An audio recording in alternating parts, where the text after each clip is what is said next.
Okay, namaste everyone. So we join our palms together to call upon the rishis and the sages who gave us Ayurveda. So before we start with our talk, we call upon them so that they support us and bless us. So let's close our eyes. Make sure you keep your back straight and take a nice long slow inhale. Guru Guru Vishnu Gurudevo Maheshwara Guru Sakshat Para Brahma Tasmai Shri Gurave Namaha Tasmai Shri Gurave Namaha.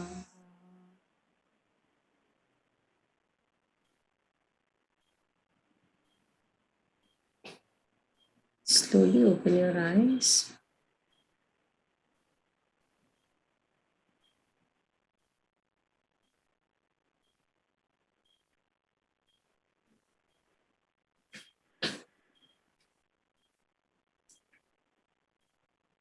Okay, welcome everyone, and welcome Gagori too. Thank you. So let us just start right away with the female cycle and what Ayurveda and ancient India, how they saw the female cycle, what they can say about this topic. So in India, we followed the lunar calendar. And since we followed the lunar calendar, the month gets over in 28 days. And we followed the nature. So it was not just like we are praying to some deity, because everything was around the harvest. So as the moon changes, everything changes. Of course, the sun makes a difference, but the moon is rising and then it is waning. So as it does that, it's like creating, and then it's going into the dissolution, and then it is dying. So same as the female cycle happens like that the ovulation takes place, and then the menstruation comes, and then the bleeding happens and it gets finished. So in ancient times, women did not make it such a big thing. It was a natural thing for us. It is still a natural thing, but now we have destroyed it with contraceptive pills, and we have bad diet. And that's why we suffer a lot with lot of pain, headache. Of course, it was there at the earlier times, but people took rest, and specifically in India, because we followed the lunar calendar. And also when women menstruated, we took 5 days off.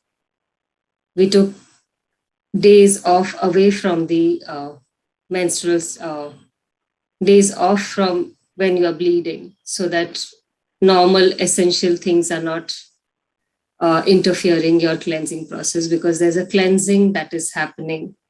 And when you slow down at this time, basically the endometrium, that is the uterus lining, can shed better, so that your body can recreate itself, the hormones can balance itself, because this is the time the body is really going through a detox process, and that specifically happens for a woman's body. So that's what happens. And still in India, we follow some parts of India follow these 5 day break. And if women can do that, if not 5 days, at least 3 days, they can slow down. That would be just good, because then all the doshas, all the systems, that is the lymphatic system, the hormonal system, all of this starts to calm down, and also the nervous system, because there's a cleansing happening for a woman every month. So that is the time you must slow down. So in the modern day, it is still applicable, because it is a natural process that happens in a woman's body. Yeah, that's beautiful. So you were mentioning that it's both linked to the moon and with the moon, we can see the new moon going up to the full moon. So is that new moon would represent more of the bleeding, and then the full moon is ovulation, the peak, and then it goes back Yes, down. And it's also around the same time length of what a female cycle is. right. Um, was it, do you think it was the case that most women would bleed around the same time, so around the new moon, and then maybe ovulate around the full moon, or is that always different? It is always different, even though it would be ideally that, but then everybody's body is different. Everybody is unique. Yeah. And especially now in the modern world, women are working, going to office, they're in a corporate world, and the food has become bad. So everything has changed in the modern times. Mhm. Earlier, people would keep time and they would go with the moon, but that is not possible anymore. So, Yeah. yeah, that has changed. But yeah, it's a beautiful concept to think that we are somehow linked to the moon. I remember when I found that out, I was very, um, yeah, it gave me a new perspective on the female cycle. Right. And the other thing that you said was that it is a detoxification process and a cleansing process. And I think that is quite interesting because at least where I grew up, and I know a lot of women share the same sort of upbringing, that culturally speaking, menstruation, bleeding was seen as something very dirty. And so it's the opposite of a cleaning process. It was seen as something that you maybe have to be ashamed about and you have to definitely hide. Um, so do you think that also could play into, apart from the bad food and diet that we'll talk about it later a little bit more, do you think that these belief system that we have culturally, at least here in the West, have contributed to some of the problems that women have now with their female cycles? Yeah, that is the conditioning that we have, that it is dirty, but actually that is sacred because it is a natural process. And Mm-hmm. women honor the blood because it is cleansing and everything gets purified within. And women is, I mean, earlier, if you look at India and the ancient times, women as a deity were like goddesses, were worshipped. So, Mm-hmm. Mm-hmm. but slowly, as the conditioning came up, it changed. Then they made it very shameful that it is dirty. So you feel bad about yourself. Actually, it's just to feel that it is really something good that a woman's body can do. Mm-hmm. Yeah. Honoring it and respecting it, that it is just beautiful that a woman's body can do that. Yeah, exactly. And it's a really good opportunity to release a lot of things, and not just on a physical level, but also on emotional and mental level. I feel like it's a cleansing from whatever has happened during the month, that we have the opportunity then, especially if we do allow ourselves to rest and do practices that support that, to reflect on the month, and maybe, with the bleeding, let go of some of the things as well. It's like a fresh start, especially after the bleeding. I think when we really tune in into our cycle and we're not on the pill, I'm not sure how it is on the pill, but I know that if you taking hormonal contraception, you don't have a real ovulation anymore, and the bleeding that you have is I think they call it, forgot the name what it is, but it's not a regular menstruation because you don't have the ovulation. Um, but if you do not take the pill, then you can really see how after you bleed, slowly new energy is coming, and it feels like a fresh start. You have new, fresh motivation to do things, and slowly the energy builds up. And these days, scientifically speaking, we know that the estrogen levels goes up, and then ovulation is sort of the peak. It's sort of the harvest time, if you would think it as a season itself. And from there on, slowly, often the mood starts shifting. And for a lot of women, maybe there's, um, the body did everything to become pregnant, maybe, and then it slowly goes back down again. So it becomes more calmer again, the energy, more maybe introspective, more reflective, if we let it. And it's in that second part of the cycle that's called the luteal phase that a lot of women start experiencing more of the symptoms that today we call PMS. But me and Gagori, we talked about this topic before, and you were saying that a lot of the Vata or a lot of the dosha imbalances especially show up before in that phase, right before the bleeding. But that's where people sometimes, so women get sometimes a bit more cranky, a bit more, according to their dosha, they have different symptoms. And then with the bleeding, it comes back down to the end of the cycle where there is this big release. But yeah, I think it's really interesting if you have the possibility to become a bit more in tune with your cycle, especially if you track your temperature, for example, you really know where you are in your cycle. You will become more aware of this energetic shift inside of you and how you feel throughout the whole cycle. And then it's easier for you to balance out what doesn't feel good and to go with this natural ebb and flow instead of trying to be linear. Right. Yeah. Because there is nothing like straight line. It is always up and down. Yes, exactly. And the moon shows us that perfectly, right? We don't expect the moon to look the same every day. It's fine. The moon is bright and then the moon goes down to dark, and it's a beautiful process. And to know that us women are so closely linked to the moon is beautiful. And maybe if we can even take the time to be aware not only of our own cycle, of our own moon cycle, but also of the moon cycle, and sometimes spend time to look at the moon and see when there is a full moon or a new moon, and actually look at the sky as well. I think that is something that I really enjoy. Yeah, that's what happens. That is also a cleansing that happens in a woman's body. It's like what you store in the body for few 15, 20 days, it all comes out, like the so-called PMS or premenstrual syndrome, which this word did not exist before. But it and it's become so big. Oh, I have PMS, but actually something like that did not exist. Yeah, okay, Vata has gone up, and you have certain symptoms, and you need to change your diet and slow down a little bit. The Vata will calm down. Similar for Pitta and for Kapha. So that's what naturally women would do in the ancient times, but now it is like you said, with the contraceptive pills and with the corporate world and the food that they eat and and the pollution adds up to everything. One thing, it's everything adding up to it.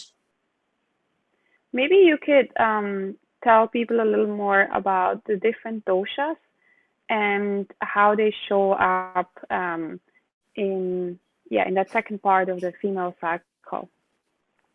So if Vata is going out of balance, so it doesn't matter what kind of body you are. Any of the doshas can go out of balance. So if anybody's Vata is gone out of balance, then they will feel anxious. That is, before menstruation comes, they will feel anxious, they'll feel nervous, they'll have insomnia, constipation. So these are all Vata signs. They will get impatient. And their skin will start to dry up. They basically feel dry, and they'll feel like moving too much, and then have irregular appetite. So this is the Vata showing signs at the beginning. And then they will have scanty menstruation. They will have irregular menstruation. So it will not come on time. Sometimes maybe it comes after 30 days, maybe after 35 days, or sometimes it comes in 15 days. So it will be irregular. It will be up and down. So that's what Vata will show sign as. On the other hand, Pitta being fiery, and because one of the Panchamahabhuta is the five big elements. So Pitta, if Pitta has gone out of balance, you will crave for chili or sour tasting food. This is what will happen. So I have a friend, and she used to go shopping with her husband for chili before she had menstruation. So then it's like the body temperature increases, and because you are fiery person, you are also feeling angry, and so it all feeds up to everything. So that's what she said, that when she went to the market, got chili and ate it, and then she would feel angry, and then that she would fire it all on her husband. So this is, and then she said, then when I spoke to both of them, he was like, okay, now no more chili to the market. To the market to buy chili, because then she throws it all on me. Oh, poor husband. Yeah, poor husband. He first went and got chili for her, and then it was like it backfired on him. Yeah. So this is what Pitta does. And then Pitta has heavy bleeding and Mhm. just a feedback, like you have chili, your body heat increases, and then you also have diarrhea, because so everything, every aspect of your life is getting affected. And then you have heavy bleeding and the body temperature increases. So that is Pitta showing signs. And Kapha will show signs as they will feel more depressed, they will feel heavy, they will feel sluggish. And so they will crave for more sweets. And that is the craving you cannot give in, just like Pitta cannot give in to the craving of chili and sour. And Mhm. cannot give in to the craving of having dry tasting foods or popcorn or chips. So Mhm. this Mhm. kind of craving, Pitta will have chili and Kapha will have more craving towards sweets. So these are the signs the body will show for before menstruation, and this is the craving one should not give into. Mhm.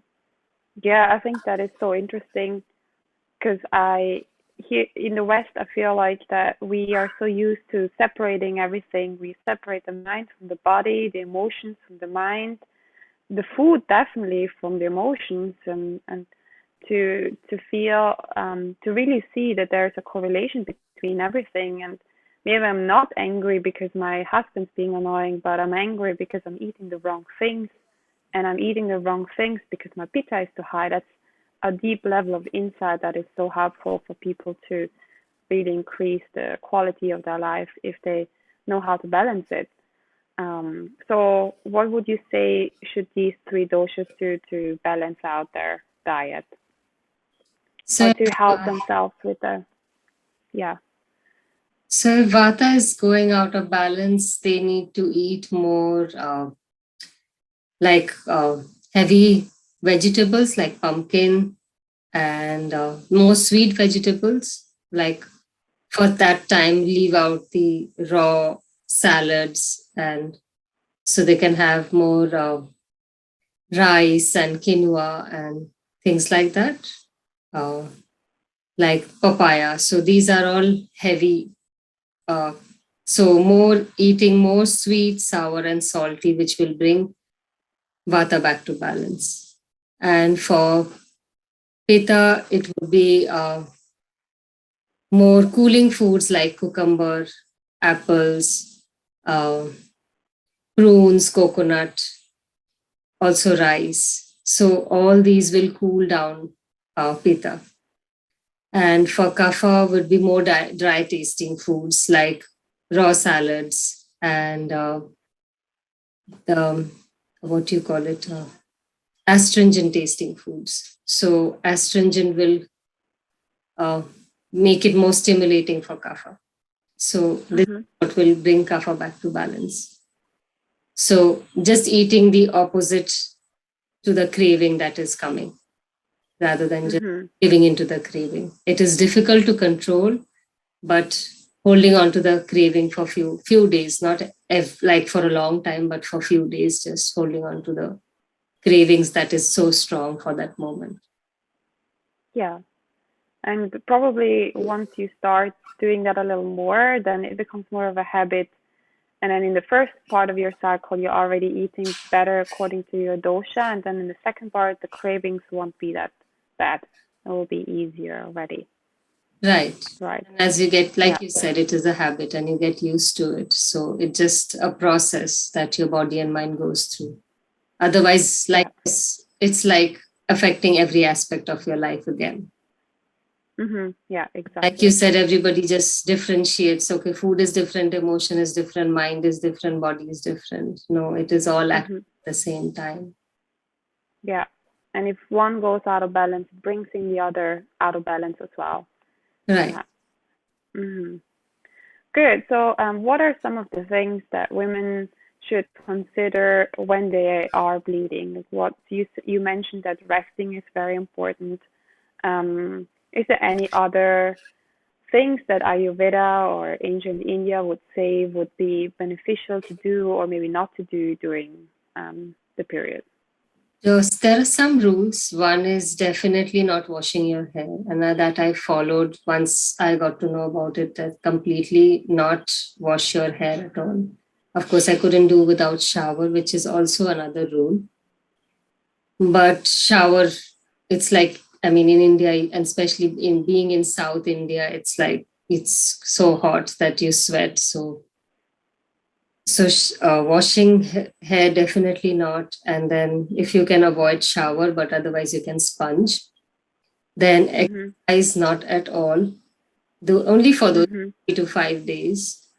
And you can do gentle yoga, but definitely not heavy exercise. Even the advertisement shows that you can do.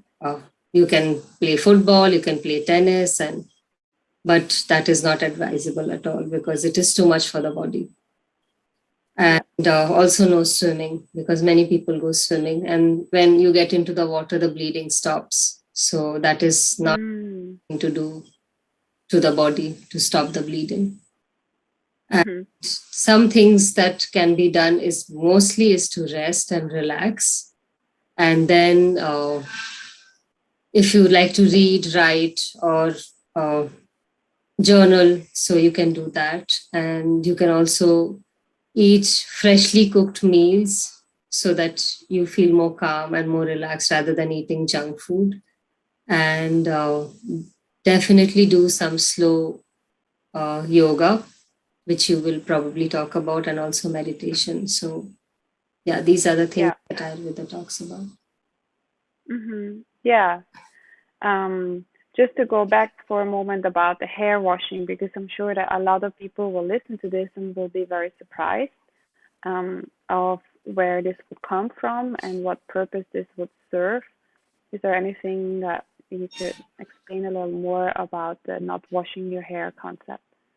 Because washing of hair is directly affecting the entire endocrine system. So it throws the uh, all the hormones out of balance because as you throw water or put water in your hair, it actually starts to calm down the entire system. And so the hormones need to function properly at this time specifically. So washing hair, it throws the hormones out of balance, and that is not a good idea. Yeah. And you said that, the bleeding itself is a cleansing act. So is it that the body sort of wants to clean itself and we should give it the opportunity to do that before we come in and wash ourselves from the outside more? Is that also maybe something that comes into this? Yes. Mm-hmm. So Yeah, because like it's, this yeah, skin, also the skin pores are throwing out many stuff. And that's why yeah, the body smells different at that time. yeah. Body smell changes for many people. So when that happens, it is a natural detoxification that is also happening through the skin, not just through Mm-hmm. the reproductive organs, but it is also happening through the skin. And so that is why also it affects the system. Mm-hmm. Yeah. Yeah, I remember when I was a kid, I had this aunt, and she used to say that during the menstruation we shouldn't wash our hair, we shouldn't shower. But back in the time, especially because we grew up in a place where, the bleeding was seen as something dirty, I felt it was just sort of, um, yeah, making it even more of a dirty experience. So we're not allowed to shower or wash our hair, and we're already dirty, so feeling even more like that. But everything changes if we do change our perspective on the whole process, and the belief system inside that this is a dirty process is something that probably has to be addressed first to fully get all the benefits from our natural opportunity to regenerate during this bleeding time. Would you say so? Yeah. Good.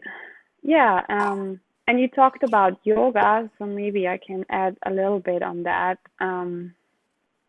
So same thing when we talked about the second phase of the cycle, that the doshas get out of balance. So this is a really good opportunity to also adjust your yoga practice to according what dosha is mostly prevalent at this time.